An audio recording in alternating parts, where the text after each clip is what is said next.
Evelyn, this is the Jewish holy day of Yom Kippur, and that continues until sundown Saturday. We don't know when they might do something, but it seems as though they're taking some time to make some big decisions. What do you expect? Do you think they'll go for military installations, energy, the oil fields, domestic or foreign? Yeah. And the nuclear? It's hard to tell. I mean, clearly, I would imagine behind the scenes, our government and most of the Western governments are telling the Israelis not to strike any oil facilities because, of course, especially in the run-up to the U.S. elections, a strike at the oil facilities could result in some change in the oil and gas prices, which would not help us domestically. So I think that that's one message that's probably being given to the Israelis. What about nuclear? Nuclear is... We know publicly the president has said that he does not want the Israeli government to strike the nuclear facilities. And the G7, he had our European and Japanese allies arrayed with him on that. Frankly, I don't think that our government should be having those conversations publicly through the press. Even the G7 should be muted. They shouldn't give their advice publicly to Israel. We've wanted for a long time, Andrea, you know this, to eliminate Iran's nuclear threat, you know, the capability that they almost have to be a nuclear power. So if we could find some way to do that and limit, of course, the negative implications of any attack, you know, our government should be considering that. Let's just put it that way. In terms of when they might strike, I think the Israeli government demonstrated that they're very good at picking the right time, and they don't let themselves be rushed.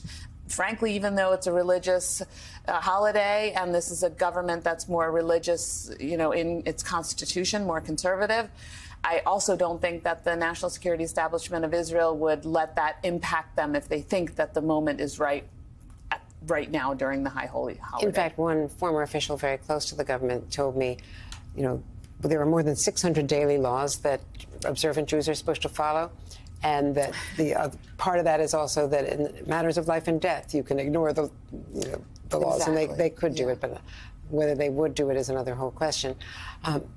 Regarding the nuclear issues, they could not take out the underground in the mountain Fordo centrifuges without American help, without the bombs, the larger planes that can carry bigger payloads. So it's a question of whether the U.S. would even be involved. Not likely right now. It doesn't appear likely, Andrea, and that might be another reason to delay. Again, getting back to our domestic situation right now in the run-up to the election, if the Israelis want to be really patient, they can wait until after our elections. Then maybe a Biden administration might even consider providing assistance to Israel in that scenario. Because right now, I think for our administration, understandably, while, of course, they're putting U.S. national security interests first, they don't want to do anything politically to damage the prospects for the vice president. And NBC News has reported that Donald Trump talked to Netanyahu, I believe called Netanyahu just last week. And what he has been publicly saying for quite some time, including at Mar-a-Lago when the two met 2 months ago, when Netanyahu was in the States, he said, go all in. Get this over with. So he's been ordering a maximalist approach. Which is interesting because usually Donald Trump is the one to say, you know, no war and don't do anything. Former presidents don't usually get involved. Well, and that's more than interesting. That's actually appalling that he's getting involved in the negotiations, mixing himself. And frankly, it's against the law. We've never applied, as you know, the law when it comes to people who are not people who are not the Lodge Act, I think. People who are not in government, not in an official capacity, are not allowed to interfere in foreign affairs.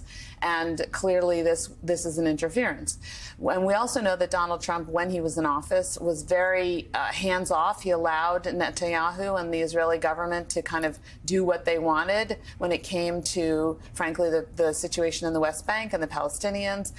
His government, Netanyahu's government right now, is against a two-state solution, which frankly is against stability and security for Israel, for the people of Israel, the Jewish people and the Palestinians. So I think Donald Trump is going down a dangerous path, giving a carte blanche to Netanyahu.